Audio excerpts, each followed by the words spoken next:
नमस्कार. काहीतरी हटकेवर आज आपलं स्वागत आहे. आज आपण खरंच काहीतरी हटके करतोय. खूप छान छान पाऊस पडतोय बाहेर. त्याबद्दल तुम्ही छान छान मधुर अशी गाणी ऐकावीत असं माझी खूप इच्छा आहे. आणि त्याबद्दल आज आपण बोलवलं आहे दिलीप आपटे काका यांना, जे तुम्हाला वेगळ्या तऱ्हेची गाणी ऐकवतील. ते पण माऊथ ऑर्गन, ज्याला आपण पावा किंवा बाजा म्हणतो ह्याला. आणि दुसरं आहे बासरी, ज्याला पावा म्हणतो बेसिकली. त्या बासरीवर आणि माऊथ ऑर्गनवर गाणी तुम्हाला ऐकवतील. नक्की ऐका. कमेंटमध्ये गाण्यांची म्हणजे कुठली गाणी आहेत, कोणी म्हटले त्याची नक्कीच कमेंट्स हे आम्हाला द्या. आणि असंच तुम्हाला काही नवीन ऐकायचं असेल तर त्याच्याबद्दलही नक्कीच सांगा, अभिप्राय नक्की द्या. आणि चला तर मग आपण भेटूया दिलीप आपटे काका यांना. नमस्कार काका. नमस्कार काका, तुम्हाला मी यंग काका किंवा आजोबा असं म्हणू का? कारण तुमचं वय किती आहे मला खरंच सांगा. म्हणजे माझं आता 81 पूर्ण आहे, पण ऑगस्ट मध्ये 18 ऑगस्टला 82 पूर्ण होणार आहेत. हो. आणि तुमचा 82वा कार्यक्रम पण. हा माझा आता जो कार्यक्रम आहे तो 82वा होईल. काका, रिटायरमेंट नंतर लोक म्हणतात मी आता आराम करेन. तुम्ही अचानक बासरी शिकलात, इतिहास वाचलात किंवा इतिहासाबद्दल तुम्ही जो इतिहास सांगता तो म्हणजे तुम्ही पण हे केलं, तर हे सुचलं कसं? सांगतो तुम्हाला. मी कुठे नोकरी केलेली नाही आहे. माझा व्यवसाय होता आणि 2000 साली मी व्यवसायातून निवृत्ती घेतली, कारण मला माझे काही आवडते छंद जोपासायचे होते. आणि माझा मुलगा तेव्हा अमेरिकेत गेला होता. त्यामुळे मी म्हटलं काय करावं. त्यामुळे माझ्या मनात असं होतं की इतिहासाची मला आवड होतीच. मला असं वाटत की अपरिचित किंवा उपेक्षित असा इतिहास आपल्याकडे जो आहे तो कोणाला माहिती नाही, तर त्याचा अभ्यास करावा. त्या दृष्टीने मी विचार करायला लागलो. आणि त्यावेळेला कॅलेंडरकडे बघत असताना असं लक्षात आलं की आपण कालगणनेपासून सुरुवात करावी. मग आपल्या कालगणना 2 आहेत, शालिवाहन शक आणि विक्रम संवत्सर. मग ते शालिवाहन शक 78 वर्ष, शालिवाहन शक हा मागे असतो आपल्या इसवी सनाच्या, आणि विक्रम संवत्सर 56-57 वर्ष पुढे असतो. असं का असावं मी विचार करायला लागलो. आता बघा, आता 1948 हे शालिवाहन शक सध्या सुरू आहे. 2026च्या मागे तुम्ही 78 वर्ष गेलात की तो मिळतो. त्यात 56-57 वर्ष ऍड केलीत की 2083 हा विक्रम संवत्सर आहे. तर शालिवाहन हा जो राजा होता सातवाहनांचा, त्याने 78 साली शकांचा पराभव केला, म्हणून ते 78 सालापासून ते मोजलं जातं. आणि विक्रम संवत्सराचं इसवी सन पूर्व होऊन गेला, तोच त्याच्या नावाने मग विक्रम संवत्सर चालू झाला. म्हणून ते असं होतं. पण त्याचा सगळा इतिहास मी डिटेलमध्ये अभ्यास केला आणि मग तो सांगायला सुरुवात केली. म्हणजे हे मला वाटतं आजकालच्या शाळेतल्या मुलांनाही माहित नसेल, मलाही माहिती नव्हतं. मग इतिहास तुम्ही जो सांगता आणि शाळेत जो शिकवता यात हाच फरक आहे का? हा, बराच फरक आहे. मला तर असं वाटतं कधी कधी आम्ही खरा इतिहास कधी शिकलोच नाही. म्हणजे आम्हाला फक्त मोगल काळ, हा मध्ययुगीन, म्हणजे एक तर प्राचीन काळ, मध्ययुगीन काळ आणि अर्वाचीन काळ. प्राचीन काळात तर आपल्याला माहिती आहे मोहेंजोदडो वगैरे, पण मध्ययुगीन काळात मोगलांचं सगळं वर्णन केलेलं होतं, म्हणजे बाबरापासून औरंगजेबापर्यंत. आणि याच्या अर्वाचीन काळात इंग्रजांचं. परंतु ह्या मोगलांच्या विरुद्ध लढलेले लोक कोण आहेत तर आपल्याला फक्त शिवाजी महाराज माहिती आहेत, संभाजी महाराज माहिती आहेत, पेशवे माहिती आहेत. परंतु त्याशिवाय अनेक प्रांतात अनेक लोक होऊन गेले ते कोणाला माहितीच नाहीये. आता बघा, तुम्हाला सांगतो, आसाममध्ये लासित बडफुकन नावाचा एक मोठा सेनापती होऊन गेला. जे राज्य होतं त्याचा तो सेनापती होता. त्यांनी औरंगजेबाच्या आरमाराचा प्रचंड पराभव केला. 18व्या शतकात मोठी लढाई झाली, सरायघाटचं युद्ध म्हणतात. तर त्याच्यानंतर मुघलांनी सगळा भारत जिंकला, परंतु आसाम नाही जिंकू शकले. दुसरं असं केळदीची चन्नम्मा दक्षिणेतली, अच्छा, तिचं पण कोणाला विशेष माहिती नाही. नाही, मला पण नाही. केळदीच्या चन्नम्माचं महत्व एवढं आहे हम्म. की संभाजी महाराजांची क्रूर हत्या औरंगजेबांनी केल्यानंतर राजाराम महाराजांना निसटायचं होतं रायगडावरून पन्हाळगडावरून, हो आणि त्यांना जायचं होतं जिंजीला दक्षिणेत. तर हो. जाताना त्याला प्रचंड हे अटकाव केला ह्या लोकांनी. पण तो ज्यावेळेस केळदीच्या राज्यात शिरला त्यावेळेस केळदीच्या राणींनी त्याचं संरक्षण करून त्याच्या संरक्षणात त्यांना जिंजीला आपण सुरक्षित पाठवलं. म्हणून आज आपण मराठ्यांचा इतिहास बघतोय. केळदीचे कोणाला काही माहितीच नाहीये. नाही. तसं फक्त शिवाजी महाराजांचे वडील हां. दक्षिणेला गेले होते, हां, हा हां, इतिहासातला हां, बरोबर. हां, हां, एकच कडू आपल्याला पण माहिती. राजाराम महाराज सुखरूप पोहोचवण्यामध्ये यांचे फार मोठा सहभाग होता. केळदीच्या चन्नम्मांची ती एक फार मोठी कथा आहे, ती मी अच्छा. सांगत असतो. नंतर शिखांच्या इतिहासाबद्दल मी अभ्यास केला हो की असं आहे की पंजाबमध्ये 10 शीख गुरु होऊन गेले आणि सगळे 10च्या 10 मोगल बादशहांना समकालीन होते. म्हणजे बाबरपासून म्हणजे सुरुवातीला गुरु नानकापासून बाबरचा त्याचा हो. सुरू झाला आणि शेवटी औरंगजेबाच्या वेळेला गुरु गोविंद सिंग 10वे, बरोबर. तर आणि 11वा ते गुरु ग्रंथ साहेब सांगतात. तर त्या शीख पंथाचं हे वैशिष्ट्य आहे की वारकरी पंथ आपल्याकडे बघा भक्तिमार्गी आहे, हो तसाच हा शीख पंथ सुद्धा एकेकाळी भक्तिमार्गीच होता. पण तो नंतर त्याने हातात तलवार का घेतली याचं विश्लेषण मी करून सांगतो. की पहिले 5 गुरु जे होते हम्म. शिखांचे, त्यांनी हातात शस्त्र धरलेलं नव्हतं, परंतु 5वे गुरु अर्जुन देव ह्यांना हाल हाल करून जहांगीरांनी ठार मारलं. हो त्याच्यानंतर त्यांनी सांगितलं की ह्याच्या पुढे कुठलाही शीख गुरु बसेल हातात तलवार घेऊन बसेल. त्यामुळे गुरु हरगोविंद पासून पुढे गुरु गोविंद सिंगापर्यंत हे वारकऱ्याचे धारकरी झालेले. हा एक इतिहास कोणाला विशेष माहिती नसतो, हा पण मी अभ्यास केलेला आहे त्याचा.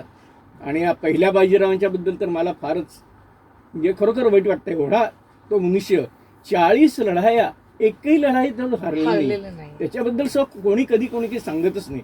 त्यामुळे अशा अनेक गोष्टी आहेत की ज्या काही सांगितल्या आहेत, काही नाही राहिलेल्या, परंतु मी अभ्यास केलेला आहे त्याचा आणि अशा तऱ्हेने मी त्याचं मला जरा रमायला आवडतं.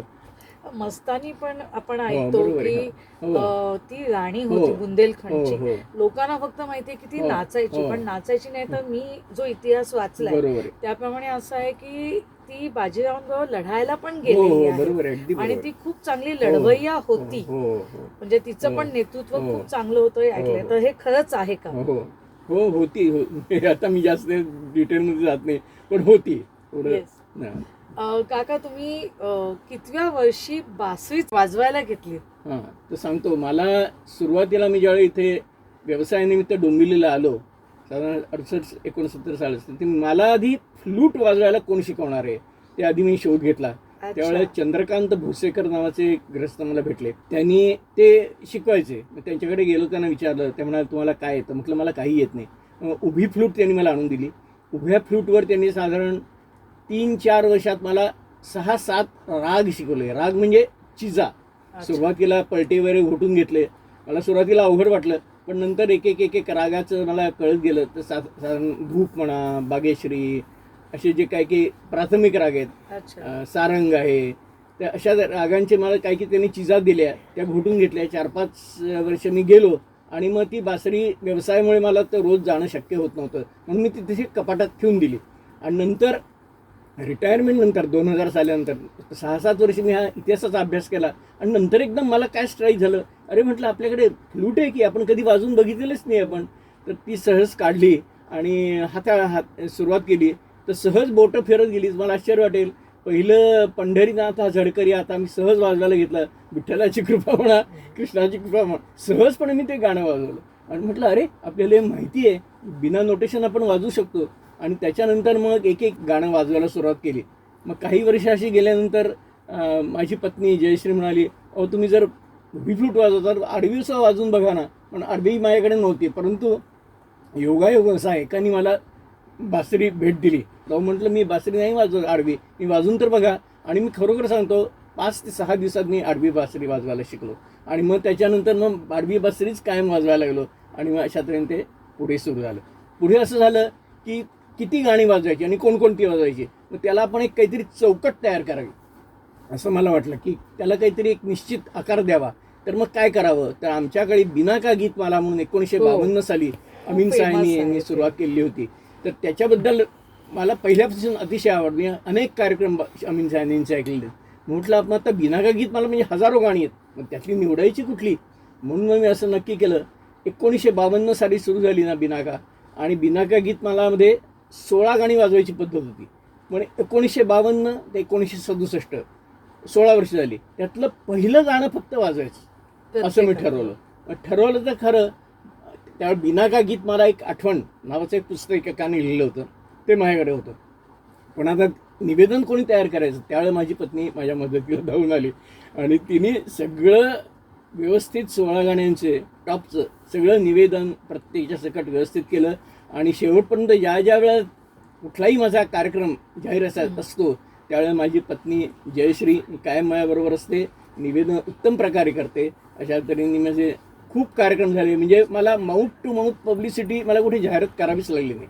एकाच ज्येष्ठ नागरिक संघात माझा कार्यक्रम झाला की दुसऱ्या ज्येष्ठ नागरिक संघात निमंत्रण ठरलेलं. त्यामुळे असे अनेक कार्यक्रम त्या काळी झाले.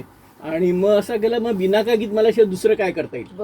मग शंकर जयकिशन आहेत, मग एक श्याम शंकर जयकिशन के नाम, मग फक्त शंकर जयकिशनचीच गाणी. भक्तिगीतं, मग फक्त मराठी भक्तिगीतं, मिश्र संगीत, असे वेगवेगळे प्रकारांनी. मग चंद्राची, कोजागिरी पौर्णिमेला वगैरे चंद्राची गाणी, असे अशा तऱ्हेने मला निमंत्रणं मिळायला लागली. म्हणून मला छान वाटतं की आपल्याला वेगवेगळे प्रयोग असे करायला मिळेल. अर्थात त्यासाठी मी भगवान श्रीकृष्णाची कृपा मागतो, कारण तो आद्य बासरी वादक आहे. त्याची कृपा माझ्यावर आहे असं मी समजतो. 65व्या वर्षी बासरी शिकून ती पुढे नेणं कला आणि इथपर्यंत येऊन पोचणं, हे म्हणजे आज तुमचं वय पण 82 आहे. आणि त्याच्यानंतर झालं असं की बासरी वाजवायला नंतर मला असं वाटलं आणखीन एखादं आपल्याला असं इन्स्ट्रुमेंट शिकलं पाहिजे की जे हँडी आहे, म्हणजे आपल्याला सहजपणे कुठेही हाताळता आलं पाहिजे, पिशवीत घालून घेऊन जाता आलं पाहिजे, मेंटेनन्स झिरो असला पाहिजे, स्वस्त असलं पाहिजे. हे असं कुठलं असेल तर मग माउथ ऑर्गन. मग माउथ ऑर्गनकडे मी वळलो. माउथ ऑर्गन कोण शिकवणार, माउथ ऑर्गन तसा डिफिकल्ट आहे वाजवायला. पण आमच्या इथे समोरच एक पोंक्षे, रवी पोंक्षे म्हणून आहेत, त्यांचा क्लास होता. मी त्यांच्याकडे गेलो, म्हटलं असं असं आहे. ते म्हणाले बघा माउथ ऑर्गन मी तुम्हाला शिकवीन, परंतु तुम्हाला प्रत्यक्ष वाजवून नाही दाखवणार, कारण तो हे होतो ना आपल्या तोंडा ठिकाणी धरला, तर मी असं नाही, तुम्हाला ते शिकावं लागेल. आणि मुख्य सारेगम वाजवायला तुम्हाला 1-2 महिने लागतील. पेशन्स ठेवा. ताबडतोब तुम्ही म्हणाल मला सिनेसंगीत शिकवा, तर ते शक्य होणार नाही. पण मी चिकाटीने 2 महिन्यात सारेगम अनेक पलटी वाजवायला शिकलो. आणि पहिलं गाणी ते मला शिकवलं आहे अपना दिल तो आवाज. तर ते मला शिकवलं आणि त्याच्यानंतर 2-3 गाणी वाजवल्यावर मला त्यातली नॅक कळली की कुठे स्वर सोडायचा. कारण बासरीमध्ये काय आहे, बासरीमध्ये आपण फक्त फुंक देतो म्हणजे बाहेर सोडतो, परंतु माउथ ऑर्गनमध्ये श्वास घ्यायचा असतो, श्वास सोडायचा असतो. म्हणजे ज्याला श्वसनावर, ज्याला सुशीर वाद्य म्हणतात त्याला, की ही श्वसनावर चालणारी वाद्य आहेत, परंतु त्याला मेंटेनन्स झिरो, अतिशय स्वस्त आणि हँडी, आणि कुठेही आपण जाऊन ट्रिपला वगैरे वाजवू शकतो. म्हणून तशी 2 वाद्य वाजवण्यात माझा हल्ली खूप छान वेळ जातो. तुम्ही आधी कुठलं वाजवणार, म्हणजे तुमचं सगळ्यात आवडतं किंवा जवळचं कुठलं आहे, बासरी? बासरी नाही, बासरीच. बासरी माझी काय बाबा म्हणतो मी त्यांना, म्हणजे बासरी आणि बाजा. बरोबर, हे बाबा आहेत माझे घरी. ते आजकाल तर मला वाटतं लुप्तच झालंय कुठे. नाही त्यांनी, पण हल्ली आता नवीन आता मी सुद्धा हार्मोनिका क्लब आहे आमच्या इथे. हल्ली आता हार्मोनिकाचं बरंच लोक वाजवायला लागलेत, कारण त्यांना छान वाटतं ते ऐकायला आणि चांगलं मिळतं. म्हणून बासरी मुख्य आहे माझं. एखादी बासरीवर गाणं वाजवून दाखवाल का? हो नक्कीच.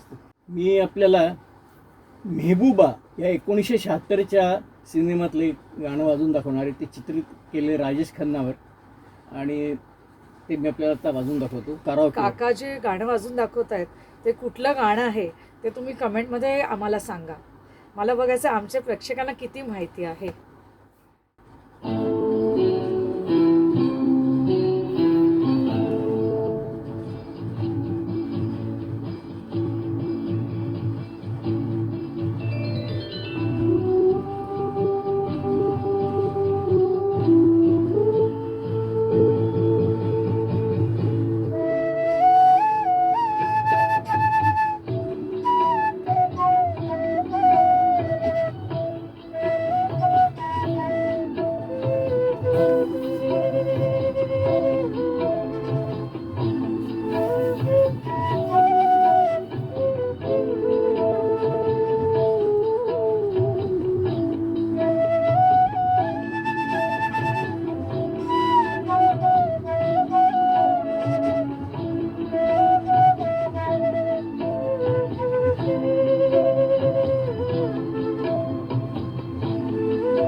एकच कर वाजवलं.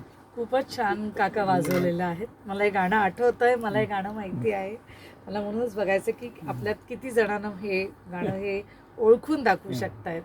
आणि काका तुम्ही 52 आठवडे व्हॉट्सअपवर गाण्याचे प्रोग्राम्स घेतलेले आहेत आणि त्यानंतर पुन्हा 52 आठवडे पुढचे पण हे झालेत, म्हणजे जवळजवळ मला वाटतं 104 आठवडे हा सगळा तुम्ही जे प्रोग्राम्स केले. हे कसं काय शक्य? कारण ह्याला पेशन्स लागतो, ह्याला व्यवस्थित साथ लागते. नाही, आमच्या डोंबिवलीचं एक खास वैशिष्ट्य आहे. आमच्याकडे PVK ग्रुप नावाचा एक ग्रुप आहे. अच्छा. तो संगीतप्रेमी ग्रुप आहे. अच्छा. त्यामुळे तिथे विविध कार्यक्रम असे चालू असतात. तर त्यात मी बासरी वाजवतो, मौथोरगम वाजवतो, हे सगळ्यांना माहिती होतं. परंतु मी असं म्हटलं की आपण घरी बसून रागाबद्दल काहीतरी माहिती काढावी. मग आता रागाबद्दल माहिती कुठे? मी तर काय रागदारी शिकलेलो नाहीये. परंतु आठवणीतली गाणी किंवा चंद्रकांता.com ह्या साईट्सवर राग वाईज गाणी आणि गाणी वाईज राग असे आपल्याला मिळतात. त्यामुळे मग मी काय करायचो, भूप रागापासून सुरुवात केली आणि भैरवीपर्यंत आपण जायचं असं ठरवलं होतं. मग त्यातले सिलेक्टेड राग मी शोधून काढले, भूपमधले कोणते आहेत, आणि मग त्यातलं एक गाणं बासरीवर वाजायचं असं मी ठरवलं. सुरुवातीला पहिल्या आठवड्यात मराठी गाणं वाजायचं, दुसऱ्या आठवड्यात हिंदी गाणी वाजायचं, तिसरं मी स्वतः म्हणायचो, आणि चौथ्या ह्याच्यात मी काय करायचो माहितीये, आपल्याला माहितीये ड्युएट्स असतात आजकाल. आता ड्युएट म्हणायला माझ्याबरोबर तर कोणी महिला उभी नाही राहणार, परंतु यूट्यूबनी ती सोय करून दिलेली आहे.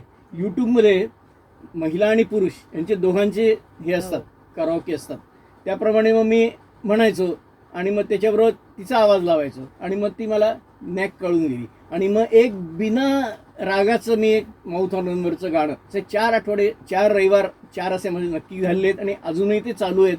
आता दुसऱ्या सत्रामध्ये सुद्धा आता बरेच राग झालेले आहेत. आधी सुरुवातीला 52 वाजवले, ते आता 36 रागांची पुन्हा नवीन सिरियल सुरू केली आहे. ती सुद्धा 1-2-3 महिन्यात संपेल. तर अशा तऱ्हेने माझा खूप वेळ ह्याच्यात चांगला जातो, हे महत्त्वाचं आहे. पण आधी मला असं वाटतं मी एक बासरीचं गाणं वाजवावं आणि मग पुढे जावं असं मला वाटतंय. म्हणजे मग नक्कीच तुम्हाला जे वाटतं तसंच आपण करूया. आज मी दुसरं गाणं बासरीवर जे वाजवून दाखवणार आहे ते 1965च्या आरजूमधलं हे गाणं आहे, अजी रूठ कर अब कहाँ जाइएगा. त्या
खूपच छान झालं हे गाणं. धन्यवाद.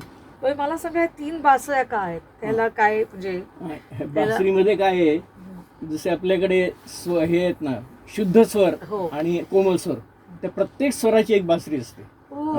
तशा 12 बासऱ्या मार्केटमध्ये मिळू शकतात. परंतु आपल्याला त्यातली त्यात सुद्धा कमी जास्त लांबीच्या खूप असतात. आता मोठमोठे जे बासरी वादक असतात त्यांच्या खूप लांब असतात बघा, परंतु तिची ती बोटं पोचत नाहीत. त्यामुळे जास्तीत जास्त 22 इंची वगैरे जी असते ती बासरी मी घेतो. बासरीचं एक वैशिष्ट्य आहे, बासरीवर जो सा वाजवतो तो एकाच प्रकारे वाजवायचा असतो, फक्त त्याची स्केल वेगवेगळी असल्यामुळे आपल्याला ते वेगवेगळा आवाज, परंतु वाजवण्याची पद्धत ती एकच असते. मग त्यातल्या जर गंभीर प्रकृतीची कुठलीही बासरी आहे, मग ही पांढरी 6 आहे, मग त्याची मग पांढरी 7 आहे, मग अगदी वरची जी असेल ती पांढरी 1 आहे. आता पांढरी 1 आणि माउथ ऑर्गनचा जो स्केल आहे तो एकच असतो. असे त्यात वेगवेगळे प्रकार, ते आपल्याला ठरवावं लागतं कुठल्या गाण्यावर कुठल्या बासरीवर कुठलं गाणं वाजवावं ह्याप्रमाणे.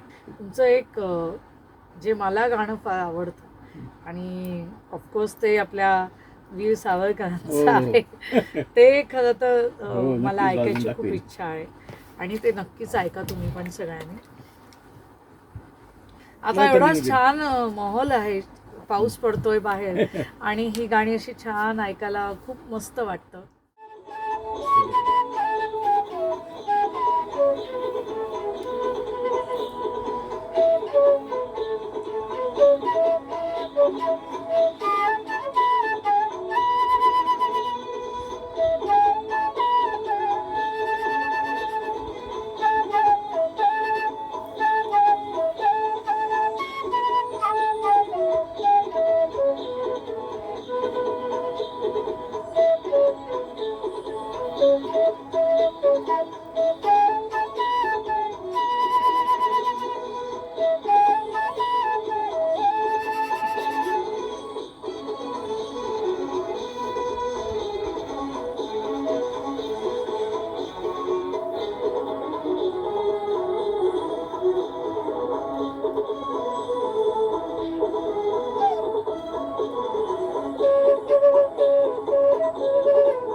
खूपच सुंदर झालं काका. धन्यवाद. आणि सावरकरांचं हे गाणं आहे. आणि नक्कीच एक महान गायिकांवर हे चित्रित झालेलं, त्यांनी म्हटलेलं आहे. तुम्ही तेही, मला वाटतं सगळ्यांनाच हे गाणं माहिती आहे आणि सगळे ओळखतील पण तरी पण कमेंटमध्ये टाकलं तर आम्हाला आवडेल. आणि अशीच छान छान गाणी तुम्हाला आवडत असतील तर नक्की सांगा. आम्ही दिलीप काकांचा नंबर तुम्हाला नक्कीच फॉरवर्ड करू. मग आता आपण तुम्ही जे कार्यक्रम केले आहेत किंवा तुम्हाला एखादा असा आठवणीतला कार्यक्रम आठवता का की जिथे आजही तो आठवल्यावर थोडंसं वाईट वाटतं किंवा डोळ्यात पाणी येतं किंवा एक काही वेगळी आठवण म्हणून? असे माझे बरेच कार्यक्रम झाले, परंतु आठवणीत ठेवण्यासारखे 2015 साली मी सोलापूरचा आहे. सोलापूरला एक ॲम्फी थिएटर म्हणून एक थिएटर आहे, मोठं आहे. तिथे माझ्या मित्रांनी मला न विचारता त्यांनी कार्यक्रम ठेवला. म्हटलं अरे तू माझा काय विशेष कार्यक्रम ऐकलं नाही? म्हणाला दिलीप तू ये, तुझा नक्की कार्यक्रम चांगला होईल. त्याने ॲम्फी थिएटरवर माझं मोठं पोस्टर लावलं होतं आणि दिलीप आपटे सोलापूरचे बिनाका गीत मला बासरी आणि माऊथ ऑर्गनवर सादर करणार आहेत. तर मला अशी धास्ती वाटत होतं, अरे मी कोणाला माहीतच नाही, मी जरी तिथला असलो, शाळेत शिकला असलो तरी माझी परिचय तसा कोणाचा नाही ना, माझ्या मित्राचा होता. परंतु आश्चर्य वाटतं मला की बिनाका गीतमाला हे ऐकून, नाव ऐकून किंवा बासरी माऊथ ऑर्गनमध्ये गाणी ऐकायला म्हणून म्हटल्यानंतर ते थिएटर एवढं हाऊसफुल झालं की मला कल्पनाही नव्हती की म्हणजे लोकांना शेवटी पाऱ्यांच्यावर बसावं लागलं. आणि 1-2 गाण्यांना मला वन्स मोर वन मिळाला. परंतु त्यावेळेला परिस्थिती अशी होती की कराओके त्यावेळेला नव्हते, तर डिजिटल तबल्यावर मी ही सगळी गाणी सादर केली होती. आणि सर अर्थातच निवेदन माझ्या सौभाग्यवती जयश्रीनी केलं होतं. तो अतिशय कार्यक्रम गाजला. दुसरा कार्यक्रम म्हणजे अत्तरे कट्ट्यावर सुद्धा संधी मिळणं म्हणजे फार कठीण समजतो मी. तिथे मला संधी मिळाली. तर सह्याद्री वाहिनीवर मला अचानक अशी संधी मिळाली. एक क्विज होती त्यांची की जो प्रश्न चांगला कोणी विचारला तर त्याला आम्ही तिथे बोलून त्याचं सादरीकरण त्याला देण्याची संधी देऊ. तर मी असा एक काही प्रश्न विचारला आपल्या बँकांच्या बाबतीतला. तो प्रश्न त्यांना आवडला आणि मग त्यांनी सांगितले की तुम्ही या ठिकाणी. मग मी सह्याद्रीवर गेलो. त्याच वेळेला त्यांना विकास आमटे म्हणजे बाबा आमटेंचे धाकटे चिरंजीव, त्यांना तिथे त्यांनी बोलवलं होतं मुलाखतीसाठी. त्यांच्याबरोबर मला तिथे सांगितलं तुम्ही एखादं काही गाणं म्हणा, पोवाडा म्हणा. त्यावेळेला मी मुरारबाईजीचा पोवाडा मी कडवं तिथे म्हणून दाखवलं. आणि मुख्य म्हणजे त्यावेळेला मला सह्याद्री वाहिनीवर तिथे कुठे लोक बसतात आणि कशा त्यांनी म्हणतात हे मला बघायला मिळालं. तिथली सगळी जी काय आहे व्यवस्था सगळी बघायला मिळालं. तो एक मला अतिशय चांगला असा कार्यक्रम मला असा चांगला वाटला. असे 3-4 असे बरेच आहेत, परंतु यातले जे मोजके ते मी तुम्हाला आपल्याला सांगितले. काका पुढचं गाणं कुठलं आहे?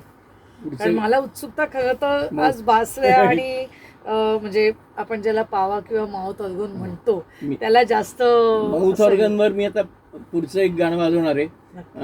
2 गाणी वाजवून त्यातलं पहिलं वाजवणार आहे चलती का नाम गाडी मी, हाल कैसा है जनाब का, क्या ख्याल है आपका. जे गाणं त्याच्यामध्ये कोणी हे गाणं ॲक्च्युली म्हटलंय हे प्लीज आम्हाला तुम्ही कमेंटमध्ये यावेळेला सांगा. तुम्हालाही आवडेल हे गाणं.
खूपच छान झालं काका. आणि हाल कैसा है जनाब का तर सगळ्यांनाच हे गाणं आजही माहिती आहे, तर ते खूपच फेमस आहे आणि खूपच छान आहे. त्याबद्दल खरंच खूप मनापासून, म्हणजे मी अशी ते गाणं मनामध्ये म्हणत पण होते या त्यामध्ये. गाण्याला मला सोलापूरला डिजिटल तबल्यावर वाजून सुद्धा बनसमोर मिळाला आहे. मला अतिशय आनंद झाला त्यावेळेला. आता याच्यानंतर मी माउथ ऑर्गनमध्ये बिना कराओकेला सुद्धा आपण गाणी वाजवू शकतो. बिना कराओकेवर वाजवण्याचं कारण असं आहे की आपण घरी एकटे बसलेलो असतो, तर काय प्रत्येक वेळेला काय आपल्याकडे मोबाईल नसतो, किंवा आपण बाहेर कुठे ट्रिपला गेलो तर कराओके शोधून काढा आणि मिसळ करा, असं ते होत नाही ना. बरोबर कोणी सांगितलं की अरे माउथ ऑर्गनवर एखादं गाणं वाजवून दाखव ना, तर मी नुसतं वाजवू शकतो. त्याचा एक वेगळाच आनंद असतो. आता मी त्यातले तुम्हाला 2-3 गाण्याचे फक्त मुकडे वाजवून दाखवतो. ते कुठले ते तुम्ही मला असं वाटतं, मला असं वाटतं नक्कीच ओळखूया आपण.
मला हे शेवटचंही गाणं कळलेलं आहे. हे खूप माझ्या आवडतं गाणं आहे बेसिकली, कारण ह्याच्यावर आम्ही एक पॉडकास्ट केलेला आहे एका सरांबरोबर, तर तुम्ही नक्की ओळखा हे गाणं कुठलं आहे. खूप छान झालं, हे मला जास्त आवडलं, कारण ह्याचा मुख्य किंवा ओरिजिनल सूर जो आहे किंवा आपण ज्याला हे म्हणतो व्हॉइस म्हणतो, तो त्याचा खूप छान आलेला आहे. ह्याच्यात आणखीन एक प्रकार असे खास वैशिष्ट्य आहे माउथ ऑर्गनचं. बासरीवर तुम्ही बासरी शिकवायला तुम्ही सांगू शकता की ह्या खोलवर तुम्ही बोट ठेवा, सा निघेल, रे निघेल, परंतु माउथ ऑर्गनवर असं तुम्ही काही सांगू शकत नाही. हे तुम्हाला फक्त जजमेंटनी तुम्हाला करावं लागतं. ते एकदा सुरुवातीला म्हणतील साला तुम्ही आत ढकला, रेला वरती घ्या, गेला गल, परंतु ज्यावेळेस तुम्ही प्रत्यक्ष वाजवायला लागेल त्यावेळेस तुमच्या लक्षात येईल की आपण कोणाला शिकवू शकत नाही हे वाद्य. हे तुम्हाला प्रत्यक्ष वाजवून शिकायला नाही. आणि यात दोन्ही वाद्यांचं हे वैशिष्ट्य की यांनी प्राणायाम अतिशय चांगला होतो. खूप सुंदर, तेच मी म्हणणार. अतिशय प्राणायाम, त्याला श्वसनाचा पूर्णपणे कंट्रोल लागतो. आणि प्राणायाम मी रोजचा करतोच. म्हणजे तुम्हाला सांगायचं तर मी रोजचे माझे सूर्यनमस्कार, योगासनं आणि प्राणायाम हा रोजचा माझा जवळजवळ 25-26 वर्षापासून हा व्यायाम करतो आहे. म्हणून आज तग धरू नये असं मला वाटतं. आणि त्यामुळे ह्या वाद्य वाजवायला सुद्धा मला अतिशय त्याचा फायदा होतो. खूपच छान झालं काका आजचा कार्यक्रम आपला. खूप सुंदर सुंदर गाणी ऐकायला मिळाली. मेन म्हणजे गायली नाही किंवा तबल्यावर नाही, तर एक वेगळ्या बासरीवर आणि माउथ ऑर्गनवर गाणी ऐकायला खूप सुंदर वाटतंय. कराओकेच्या बद्दल तुम्हाला सांगायचं तर युट्यूबवर अनेक प्रकारचे कराओके असतात, परंतु बासरी आणि माउथ ऑर्गनला ते सगळे सूट होत नाहीत किंवा आपल्या आवाजाला सूट होत नाहीत. त्याप्रमाणे ते मी ऍडजस्ट करून मला म्हणायला किंवा बासरी माउथ ऑर्गनला ते ऍडजस्ट करून ते कराओकेवर मी वाजवत असतो. मला टेक्निक माहिती झालेलं आहे. खूपच सुंदर. ह्या वयात काका एवढं सगळं करतायत, ह्याच्यासाठी मला खरंच वाटतं की त्यांचे खरंच विशेष आभार आहेत. आणि काका आजची जी पिढी आहे त्यांच्यासाठी तुम्ही काही मेसेज द्याल का, की म्हणजे कसा छंद जोपासला पाहिजे त्यांनी? मला असं वाटतं की इतिहासाच्या बद्दल जर सांगायचं म्हटलं तर मी जो म्हटलं त्याप्रमाणे अपरिचित आणि उपेक्षित असा इतिहास, जे आपल्या भारताचा इतिहास कधी आजपर्यंत आपल्याला कोणी सांगितला गेलाच नाही, तो तुम्ही अभ्यास करा. म्हणजे तुमच्या लक्षात येईल की आपला भारत किती मोठा होता आणि आपले नैतिक, आपली जुने ऐतिहासिक पुरुष स्त्रिया किती मोठी त्यांनी कामगिरी केली आहे सगळं कळेल. आणि संगीताबद्दल म्हटलं तर आजकालचं संगीत सुद्धा चांगलं आहे, नाही असं म्हणतो, परंतु 1950 ते 1980 म्हणजे आमच्या या काळातलं ज्याला गोल्डन पिरियड म्हटलं जातं त्यातली खरोखर गाणी अतिशय मधुर आहेत आणि तुम्ही ती जरूर ऐका आणि एखादं तरी वाद्य वाजवायला शिकावं असं मला वाटतं. मग तो कीबोर्ड असू दे, पेटी असू दे किंवा बासरी, माउथ ऑर्गन कुठलंही असू दे, परंतु एखादं गाणं वाजवावं असं मला वाटतं. कारण गाणं अनेक जण म्हणतात, परंतु क्रिएटिव्हिटी ज्याला म्हणतात गाण्याची ती प्रत्यक्ष वाद्य वाजवण्याने तो जो आनंद असतो तो फार वेगळा असतो असं माझं म्हणणं आहे. की आपल्या तरुण पिढीला की आजच्या कायम मोबाईल जे हातात घेऊन बसले असतात त्याच्याऐवजी बासरी, माउथ ऑर्गन किंवा एखादं वाद्यात जर आपण मन रमवलं तर नक्कीच त्याचा मला असं वाटतं फायदा होईल. मला आज तुम्ही इथे बोलवलं, काहीतरी हटके या आपल्या चॅनेलमध्ये माझी मुलाखत घेतली म्हणून आरतीताई साठे तुमचा अतिशय मी धन्यवाद तुम्हाला देतो. मला अतिशय आनंद झाला. खूप खूप धन्यवाद. तुम्ही इथे आलात आणि इतकं सुंदर गाणी वाजवून दाखवलीत आणि काहीतरी वेगळं आपल्या चॅनलच्या नावाप्रमाणे आपण काहीतरी हटके आज आपल्या प्रेक्षकांना दिलं, याबद्दल मलाही खूप आनंद आहे. तर नक्कीच मला वाटतं ही सगळी गाणी आपले प्रेक्षक ओळखतील आणि कमेंट बॉक्समध्ये नक्कीच सांगतील, हे मी खरंच सुचवू इच्छिते. धन्यवाद.